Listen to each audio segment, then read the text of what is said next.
বিসমিল্লাহির রহমানির রহিম। আসসালামু আলাইকুম। সাকিব ইসলাম ক্রিয়েশন চ্যানেল থেকে সবাইকে শুভেচ্ছা ও অভিনন্দন গাইস। আলহামদুলিল্লাহ নতুন খামারের তৃতীয় পর্ব ব্লগ ভিডিও আপনাদের মাঝে শেয়ার করতেছি গাইস। থাম্বনেল দেখে তো বুঝে গেছেন আজকে আমি কি নিয়ে কথা বলতেছি।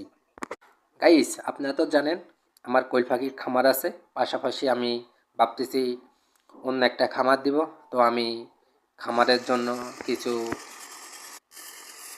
কাজ করার জন্য কিছু মালপত্র লাগবো, ওইগুলো আমি আস্তে আস্তে কিনতেছি গাইজ। তো আপনাদের সাথে শেয়ার করতেছি গাইজ। তো গত ভিডিও আমি দেখাইলাম কিভাবে মেলে আসতেছি, কিভাবে কি করতেছি। এখন তৃতীয় পর্ব নিয়ে আমি আপনাদের মাঝে আবার হাজির হয়েছি গাইজ। তো আমি গত ভিডিও বলছি আপনাদের মাঝে শেয়ার করব আমার এখানে কয় ফুট গাছ লাগছে এবং কত টাকা লাগছে। তো আমি আপনাদের সাথে এখন শেয়ার করব গাইজ। আর আরেকটা কথা বললে নয়, ভিডিওটা যদি ভালো লাগে লাইক কমেন্ট শেয়ার করবেন গাইজ। তো আমার এখানে গাছ লাগছে 23 ফুট গাছ লাগছে।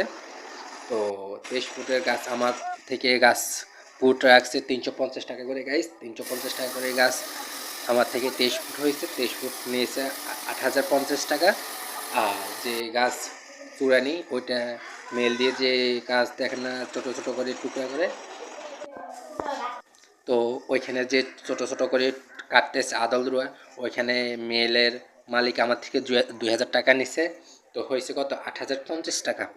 ও আবার আমরা মেল থেকে যে ব্যান গাড়ি, বাংলায় যে ব্যান গাড়ি বলে না, 3 চাকার গাড়ি, ওইটা আমরা আনছি বাড়ির, ওইখানে 500 টাকা দিলাম। তো আমার থেকে মোট কাঠ কিনা, চূড়ানো, বাড়ির ব্যান ভাড়া দেনো মোট আমার থেকে গেছে 10,550 টাকা গেছে গাইস। এ পর্যন্ত আমার 10,550 টাকা খরচ হয়েছে। তো এবার হয়েছে আপনার এই যে আমি গাছগুলা ভাঙ্গাইছি, এই গাছগুলাকে আমি পুকুরে ভিজাবো। তো ওইটা নিয়ে আরেকটা ভিডিও দিব গাইস। তো ভিডিওটা শেষ পর্যন্ত চলে আসছি গাইস, সবাই দেখবেন। আর ভালো লাগলে লাইক কমেন্ট শেয়ার করবেন গাইস। চতুর্থ ভিডিও নিয়ে আপনাদের মাঝে আবার হাজির হব গাইস, নতুন ভিডিও নিয়ে। এই পর্যন্ত সবাই ভালো থাকবেন। আসসালামু আলাইকুম রহমতুল্লাহি আবরাকাতু। আর নতুন খামারের যা যা ভিডিও করব আপনাদের মাঝে আমি শেয়ার করব, কি কি কাজ করব সব শেয়ার করবো গাইস।